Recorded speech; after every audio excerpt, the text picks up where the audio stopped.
It's time for section 3, getting famous. So you now have a rock solid Twitter profile and something for sale. And ideally, you've scaled it and you've gotten some followers, you're ready to go, at least like 1,000 followers. Come on. If not, go back and redo sections 1 and 2. Because again, this is not an information course. This is a course that's supposed to get you to actually take action and fulfill the promise of 10,000 followers and your first $1,000 on Twitter. So if you're not doing the work, if you're not making the profile and writing the tweets, there's nothing for me to do here. But now, once all that's done, we can move over to the next section, which is getting famous. Doing some actual things to get major influencers to notice you, to retweet you, to follow you, to talk to you, to become maybe even friends with you, okay? But none of this is gonna matter if you do not have, none of this is gonna matter if you aren't set up on Twitter already by following what we talked about in the earlier section. So do that first, then come back, and we can do section 3. If you've done all that, perfect. Let's talk section 3, getting famous. Now, you have a rock solid Twitter profile and something for sale. Here are my stats for the last month on the Alex Berman account.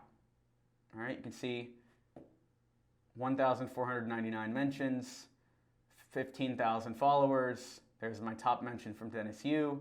There's the Whiz of Marketing followed me. Great.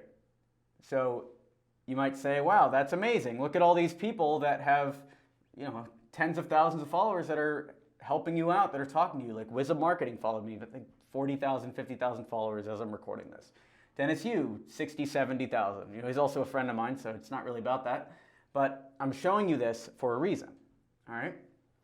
You could say, I'm Alex Berman. There's no way that any schlub off the street, there's no way any normal person off the street would be able to get high ticket followers like this. Certainly not in a period of time that was less than 72 hours. That would be crazy. So here's a brand new account. Let's do that on a brand new account.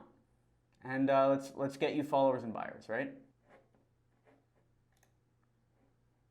We have Sujin Patel, 56,000 followers. Zach Grove, who is the marketing lead for Eric Sue's agency. Eric Sue has 20-something thousand followers on here. For a while, and I had a screenshot of it, Don Vesh was following this account. Don Vesh, if you guys don't know, also influencer in the money Twitter space, 14,000 followers. So it's possible, even when nobody knows who you are, to get some high ticket followers.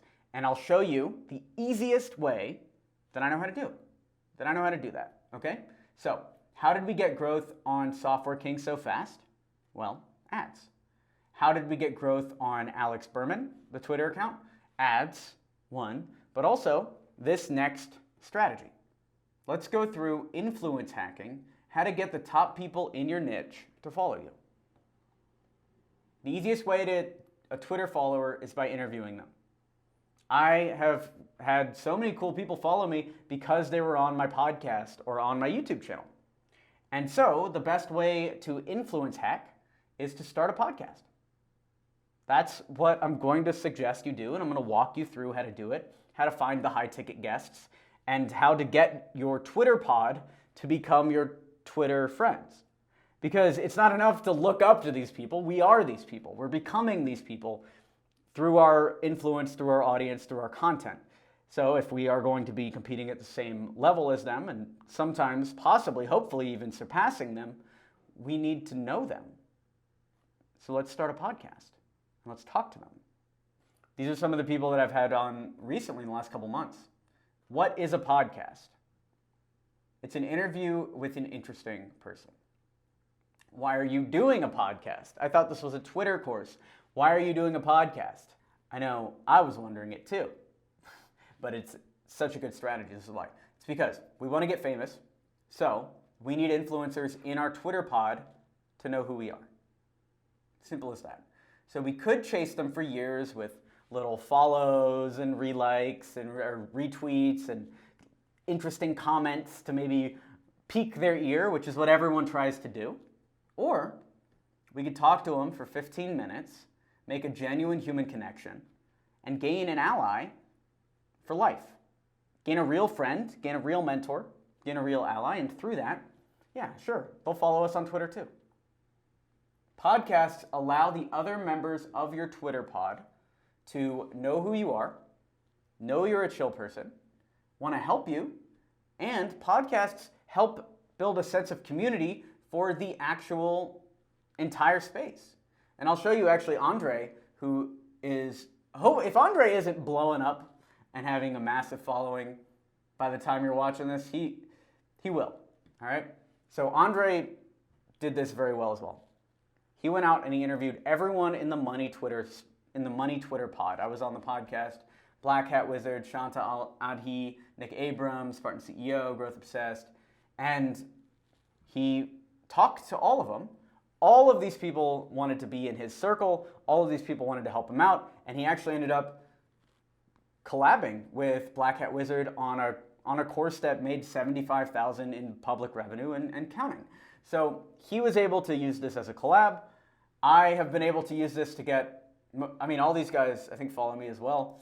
I got most of Money Twitter to follow me as well. I had Black Hat Wizard on my thing. It was good. It was good. Not the reason I did it, but I'm sharing it with you because it is possible to use this as a strategy, not because I do this as a strategy. I only really talk to people I want to talk to. So, a great interview delivers genuine value to the community.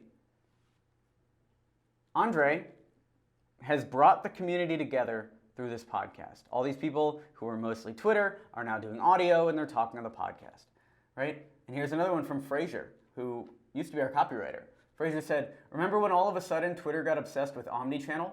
Was all I saw on my timeline a while back. Cold Email Wiz explains at 6:55 in this vid how he manufactured that shift himself.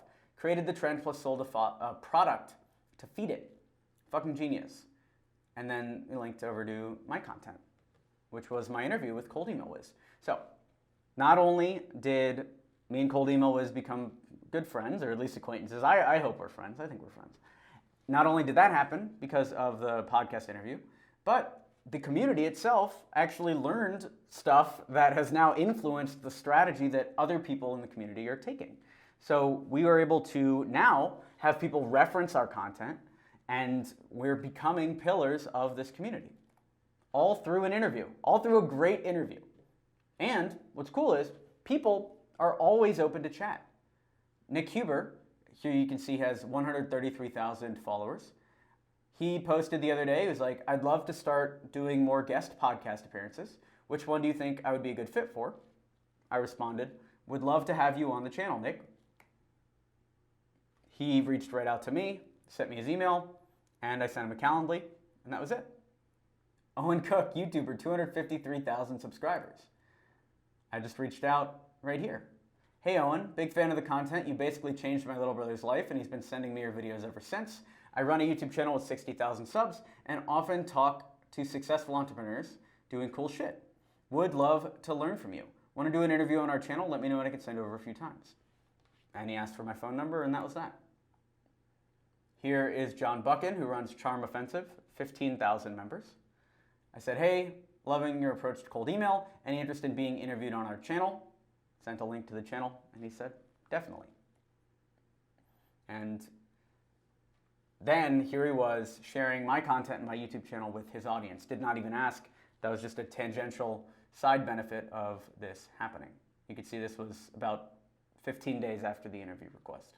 You want to do this, you don't have 60,000 people in your audience, you don't want to call this out, let me give you the exact script to use. You can send this as a Twitter DM, as an email, anything. If you're sending it as an email, the subject line would either be interview question or question mark, like interview with a question mark, or it would be quick question. Hey Alex, huge fan, been following you forever. Would you be open to a 15-minute podcast interview? Thanks, Alex. That's it. That's all you got to say. If they're in, they're in. If they're not, find somebody else. And I would recommend sending this message to everyone in your Twitter pod. That's your homework. You got your Twitter pod? Do this. And I'll tell you exactly what tools to use in a second to host the interviews, but do this. Send this message to everyone in your Twitter pod, at least 10 people. Let's book some interviews and let's grow you. Make sure you have at least like 1,000 followers on your Twitter and your account is put together, please. That's why I said follow the other steps before you do this. but we're trying to take you to the next level. So this is necessary, but they're not going to talk to somebody who's not put together. If you're put together a little bit, though, they will respond to you very quickly. Now, how do we do the interviews? Well, first, you book the interviews, and I recommend using something like Calendly. It's a free calendar tool, and you can get a link to that by going to alexberman.com/calendly. And then here's the exact setup I use. I usually do my interviews 2 days a week. And here's the exact setup if you wanted to screenshot this or pause it and do this exact setup on your Calendly. Then after that, what tool do you use to record the interviews? I highly recommend Zencastr, which is used to record HD video and audio. It records on both sides to remove all lag, and you always end up with HD recordings. And you can get that at alexberman.com/Zencastr. So go ahead and sign up for that to actually record the interviews. So Calendly to book the interviews, Zencastr to record the interviews. And there's my Zencastr. Don Vesh, John Buchan, Nick Huber, Cold Email Wizard, all right here. Then, post the interviews. With nearly 2 billion logged in viewers a month, YouTube is a leading platform for not just videos, but also for podcasts. I would post the video version of the podcast on a YouTube channel. You can edit it or not. Typically, I'll actually edit it, but for you, you don't have to edit that. I recommend just going for it at first. We got to the point where we edit our videos, but get established first. It doesn't really matter. Then, write a tweet about it. And this is important since this is a Twitter course. Here's a tweet. Had a chance recently to sit down with @Sujan Patel, founder of @Mailshake app, to talk about lessons he learned building a $20 million SaaS empire, the future of Mailshake and cold email, how he develops new business ideas, and more. Check it out. Link to the video. There it is. Now let's talk about the anatomy of a great promo tweet. The tweet must be valuable without watching the video, right? It's lessons from building a $20 million SaaS empire. That's crazy. Mention the influencer in the tweet. And ideally, I mention the influencer and the company, because sometimes the company will retweet it, but the influencer himself won't retweet it. And so if you mention both their company and the influencer, you can either get double the reach or you'll get a retweet where you normally wouldn't. Link to the content and let the influencer know about it. This is what I said to John Buchan. I just said, yo, our interview is live. And I just posted a video. And he said, sweet, he was into it. Now, and they might take a second to get back. You can see John Buchan sent it on Monday, and he didn't get back till Tuesday at 1 o'clock in the morning. So hours later. All right. Tips for conducting better interviews. So now you know, all right? Internalize this. I know I just gave you a ton of information. We're reaching out to influencers. We're using this specific script. I gave you this specific script. You have your list of Twitter pod members. You're going to talk to these people, all right? You have the setup now for the Calendly. There's nothing standing in your way. Here's how to promote the tweets. You can then feed this into your Twitter ads and promote it via Twitter ads even more. Now, let's talk about the tips for conducting better interviews. Top tip. Only talk to people you really want to learn from. That's the real tip. Most people ignore this type of tip because they're like, what is it? That's soft. What do you mean only talk to people I really want to learn from? I mean, only talk to people you really want to learn from. If you have somebody on your podcast that you actually don't want to talk to, it's going to be annoying for them, it's going to be annoying for you, and it's going to be annoying for the viewer. And it's better to not do that. Better for your relationship, meaning you could have had a relationship with this person that you don't really necessarily like that was, it could have been a neutral relationship, but because you have them on the podcast and you don't really like them or care about them, now you've rubbed them the wrong way. And so now you have to deal with that for a while until they either go away or something, so that's why we don't talk to people we don't really want to learn from. Now, research your guest. This is exactly what you want to do. So when you book the guest for your podcast, you research them by reading their main hit piece of content, which is sometimes it's an entire book, sometimes it's a Twitter thread, sometimes it's a TED Talk or YouTube video. Just make sure to listen to whatever their main thing is. Experience their main thing that they're famous for. Then also listen to one other interview with them so you can get an idea of the type of questions they're always asked. So maybe you want to either avoid those questions or definitely ask those questions depending on your interview style. And you can also hear how they answer questions, So then you're less surprised. It's almost like you've talked to them before you talk to them. Now, the other tip I have is hit record instantly. No pre-interview is always better. Some people like to do the pre-interview. I know in my experience, just get them on there, hit record, and then you can talk about whatever you want when the microphone's rolling. The best content comes from that. You don't want them to put on their stage persona or their stage voice. You just kind of want them to go. That's what everyone likes to see. That's what I like to see too. Now, another tip, test the software and hardware. Make sure that your internet connection's stable. Make sure that the software records to the right spot. I know I bungled a few interviews early on where the software kept crashing, and luckily the guest was patient enough to deal with that. But if it was like, let's say it was like Richard Branson, and you disconnect once, you're never talking to Richard Branson again, dude. That's all you get. Now, what type of questions should you ask during the interview? Well, here's your list of questions. How did you get to where you are now? What's your day look like? And then you can also ask the feedback one, which is, I'm a, under 15-second description of your current situation. So like, I'm an entrepreneur that's brand new to Twitter. What would you do if you were me? I have under 1,000 followers and I'm tweeting in the cold email space. What would you do if you were me? And then just let the conversation flow. Don't script everything. I know some people like having the list of questions, but you don't really need the list of questions. Just, you have them if the conversation flow ends, but otherwise, just let it go.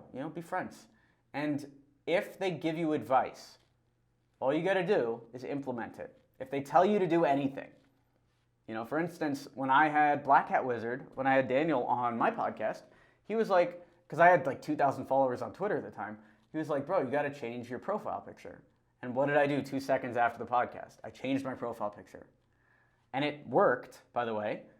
And I talk about the profile picture in this course because I realized it was important at that moment. But we became closer because I listened to his advice and I implemented it. How to make high quality friends. So you ask for advice, implement the advice, and then nobody does this, tell the friend how it went and thank them. Now, that's section 3. You're going to go out there. You're going to interview at least 10 people in your Twitter pod. You're going to become friends with them. You're going to not be weird on the interviews. You're going to make great content. You're going to solidify your position in the market. If 10 don't get back, you're going to reach out maybe to 10 more or 90 more even, because you're going to hustle and you're going to go above and beyond, right? Once you've solidified yourself inside of this audience, inside of your Twitter pod, basically you want to become a member of this Twitter pod, then it's time to scale. So implement this, then we'll move on to the next section, which is the final section of this course of Twitter 10K, which is scale, section 4, scale. So let's do that after you do your homework.